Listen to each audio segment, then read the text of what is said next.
Hello guys! At yun na nga, nautusan tayo ng ating girlfriend. Gawa daw tayo ng CAPTCHA sa project niya. So since ginawa ko naman, natapos ko naman na. So share ko na lang din kung paano maglagay ng CAPTCHA sa ating project or sa ating application. So napapansin niyo naman siguro yung CAPTCHA na yung I'm not a robot like that. Na kapag nagla-login kayo is meron kayong kiniklik na checkbox para magkaroon ng authentication kung kayo ba ay bot or something. Kayo ba ay tao or human. So, to do that sa ating Laravel application is meron naman tayong mga package na kumbaga libre na pwede nating i-install. Like itong i-share ko is yung sa ating Laravel is yung di ko alam siya kung paano basahin. Basta kayo na lang bahala. No captcha. Yun. So, yan. Ito. Yung ganyang something I'm not a robot. So, yan yung ating gagamitin para sa ating project na before makapag-login is i-required natin yung ating user to have a CAPTCHA verification. So, to do that is, install lang natin muna itong Laravel or itong package. Install natin siya sa ating project. So, right here is, it's nagkaroon na yung ating application. Create lang tayo another tab. And then, yan. So, hit enter nyo lang yan. And then, right after nyan, kumbaga, dalawa yung ating isi-set up right here. Meron tayo sa backend and after that is meron tayo sa client side. So, gagamit lang din tayo ng NPM or yung sa ating uh, node package and mag-install din tayo dun para sa ating yung mismong UI niya or yung mismong makikita natin like this one. So since naka-react naman tayo sa front is gagamit na rin tayo ng naka-react compatible na package. So after that is meron naman siya ditong sa kanyang ano, so itong link is na andito naman, so ilalagay ko na rin sa video para, or sa description para mas madali yung mahanap yung link nila. So, right after natin siyang i-install, lagay lang natin yung nakalagay naman instruction dito. Lagay lang natin ito sa kanyang providers. Kumbaga, ilagay lang natin ito. Ito. Right after that is lagay lang natin sa alias sa ating middleware. And then, after that is pa-publish lang natin yung kanyang config file. And then, sa ating environment file is ilalagay lang natin yung ating CAPTCHA keys. So, siguro sama ka na rin dito kung paano mag-register ng ating key na manggagaling sa ating Google. So, antay natin matapos to. Or siguro habang nag install siya, gawa na tayo ng sarili nating key. So, meron naman siya ditong nakalagay kung saan mo Nasaan na yan? Ito. Ito. You can obtain it here. So, right-click natin dyan. Yung new tab. So, right here is pwede tayo mag-create ng ating panibagong key. So, since meron naman na ako nagawa dati, gagawa pa ako ng isa. So, para sa ating tutorial. So, for now is siguro na ito tutorial. YT tutorial. Yan. So, dito gagamitin ko yung challenge and then yung I'm not a robot. So, okay na yan. And then yung domain, since naka-localhost lang naman tayo, lagay lang natin dito yung ating localhost. Localhost. And then, ang project name niya is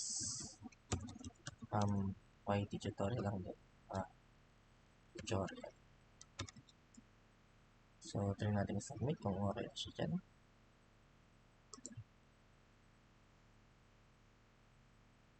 Yan, so mukhang okay naman na siya.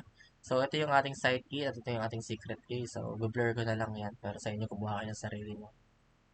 Bahala kayo sa buhay niyo. So, yan, ikakopy lang natin yan. Ilalagay natin sa ating environment. And, hindi pa siya tapos mag-install. So, copy muna natin to. Tapos, punta tayo sa ating ENV. So, i-blur ko na lang dito para di mo makita yung mga key. Pero anyway, nasa local lang naman siya. So, okay lang. And yung ating keys, balik na tayo sa ating recaptcha at sa ating generate. Copy natin yan. Yan. Then, copy lang din natin po sa secret key. Oops, balik na yata yung ginawa ko. Sabi na nga ba. Ito yung ating secret key.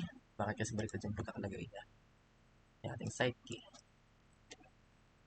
And then, gagawa rin tayo ng may bit na part. Kasi kailangan natin itong site key dun sa ating front. So, copy lang din natin to. And then, git. Just like that. So, okay na siya. And then, habang hindi pa rin siya tapos, punta na tayo dun sa ating client side kasi ang tagal niya mag-install. Makaawa naman. So, ito na pala, nabuksan ko na siya. So, ito yon yung Google reCAPTCHA. So, ito naman yung ating gagamitin sa ating front end. So, dito lang din naman yung ating install. So, copy na natin yan. And, ang tagal niya mag-install.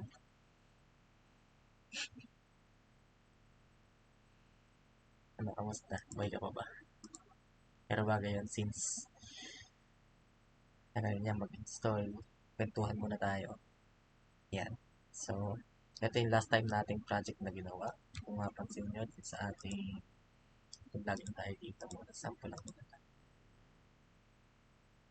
Ito yung last time na mayroong kasamang code. Yan. At, kumbaga, kung gusto nyo makita yung video na ito, is available naman siya sa aking channel. Browse nyo na lang kung paano gumawa ng crude operations gamit yung ating stocks na Laravel React. There siya. So, lagaw ito. Okay. Yun, tapos na siya sa wakas. So, paste na natin yung ating pang-install naman ng client side. So, ito naman, may kita natin dito. Basic lang din yun sa kanya. Ito. Kumbaga, install na natin siya right after nun. Kasi pwede natin gamitin itong component na to. So, meron siya mga sample dito right here. Meron siyang ganito. Yan. And, ito. Pero syempre, since naka-Laravel breeze tayo, isasama natin sa breeze yan. So, kakailangan natin itong site key. And then, yun yung i-include natin sa site key na part na. Yan, tapos na siya mag-install. And, try natin siyang ilagay na. So, yung component lang natin yung kailangan natin. And, lagay natin ito sa login since naka-ano tayo sa simula natin tayo. Property login. Yes, ang bagay niya. Okay, JS. Pages on login. So, right here, siguro plan ko na lang na ilagay siya dun sa baba ng ating password na part. Right here. So, natin dyan, save natin. And then, siguro include lang natin siya dito. Tapos lagyan siya ng error para okay din siya. At masira yung pattern. Then, palit siya dito. Ipalit natin siya sa input. Then, tanggalin natin ito. Save. And then, input password error. So, natin ito ay CAPTCHA. So, save muna natin yan. And then, natin yung client side key right here. So, since nakabit tayo, ganito import .meta.env and then back sa ating ito, parang sa login env save na siya. So, okay na yung ating front. And then, set up na rin natin yung back. Right here is okay na yung ating back siya. And ito, lagay natin siya sa ating providers. So, copy lang natin yan. Saan ba natin may kita? Nandito lang siya sa ating bootstrap folder and then providers. And then, paste lang natin siya dito. Right after that is, ito namang ating alias. So, copy lang natin yan sa ating middleware, sa ating app. So, may ito dito, meron tayong middleware dito. So, dito sa part na to, hindi dyan, gagawa kayo ng alias. So, siguro na, paste natin dyan. Copy natin to. And then, ito, instead na web, gawin natin tong alias. And then, remove lang natin to. Tanggalin natin to. And then, copy natin to. Or cut natin. So, yan. Okay na yung ating setup. Ano pa ba? Ito. So, copy na lang yan. And then, i-publish natin. Enter. So, okay na siya. Okay. Meron na ng site key.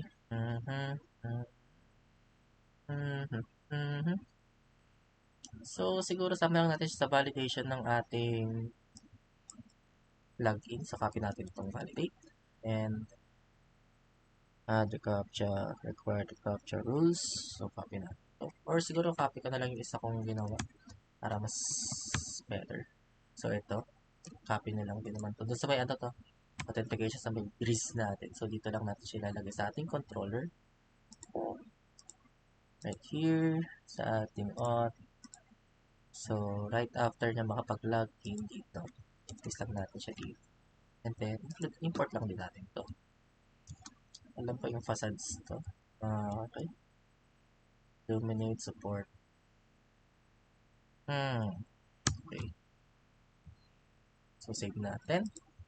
And then, itong mag-error na siya dyan kapag hindi natin siya sinama.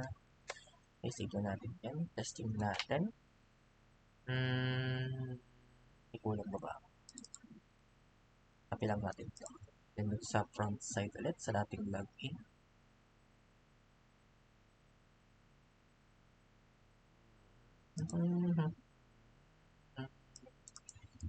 Okay, let's see kung gumagana na siya. Save natin. Na-import ko na ba ito? Yan. So, wala pa tayong function. Hindi pa siya kasama. So, kapag nag-change siya, meron lang tayong babaguhin dito. Kailangan natin ng function na magsiset like this one. So, kapag naka-watch siya, sinaset siya sa data. So, copy na lang din natin ito.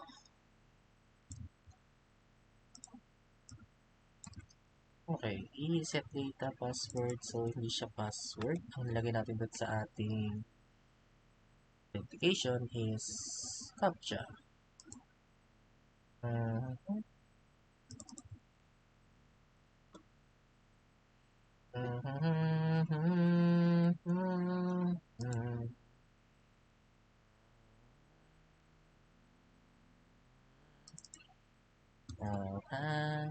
Enter.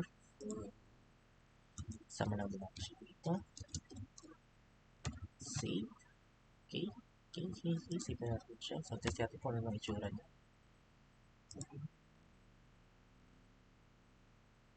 Yan. So, dito na siya. So, F12 na natin. Natin kung ano magiging condition kung magkakaroon ng error. So, try muna natin mag-log.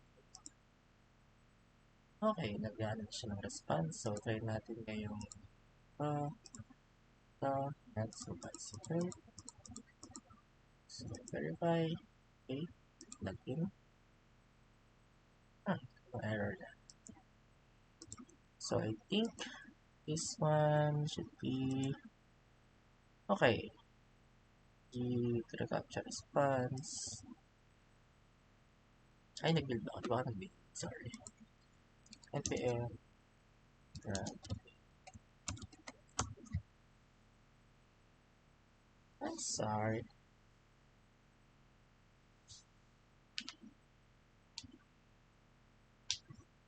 Optimize tayo.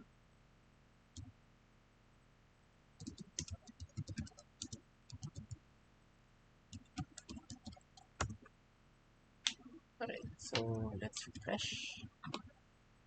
Okay.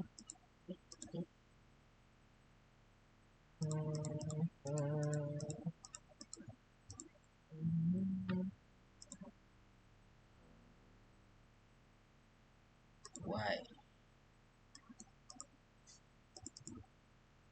Sama ba siya sa... Sama siya sa...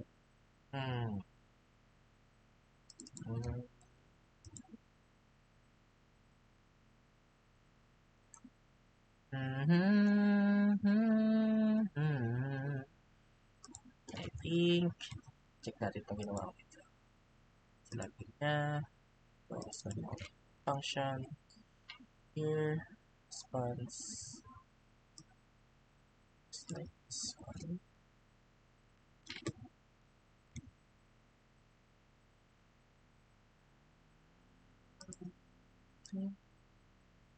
Oh. So, hindi siya ano. Okay. So, save.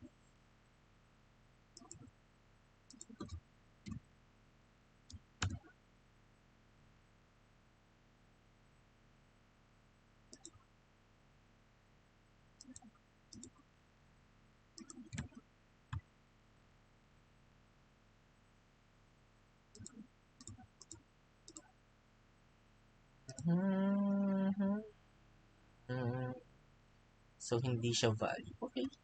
So, since okay na siya, ganun lang kabilis yung ating setup. So, naglagay lang tayo, nag-install lang tayo ng ating Laravel package, which is yung Anshkobo no CAPTCHA na package para sa ating backend. And then, sa ating front is nag-setup lang din tayo ng React Google reCAPTCHA. So, mabilis lang din naman yung setup natin. Gumawa lang din tayo ng ating keys dun sa ating Google reCAPTCHA. So, right here naman is nalagay ko na yung mga link dun sa ating description para mas madali yung mahanap. So, anyway, ito yung ating tutorial. Kita-kits na lang ulit sa ating next video.